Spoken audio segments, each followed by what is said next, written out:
Alright guys, so this drink that I made the other day really did work. The turmeric, it really helped me at night for my coughing. Like, I've been coughing for the past couple of weeks, and last night was the first night that I slept good in a long time. And I'm gonna go ahead and drink it again. Like, I'm gonna drink 2 cups of it today because I feel like I'm gonna cough again, which I hope this just knocks it way out. Well, it's called Tumeric. This is the powdered.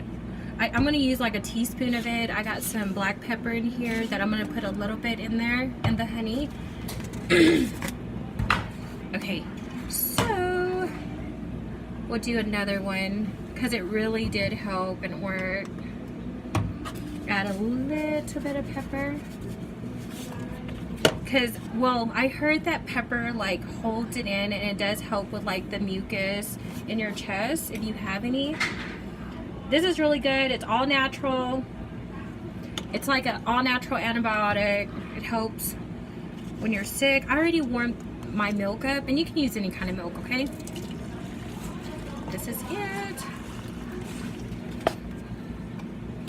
Drink it so I can get well. All the way well.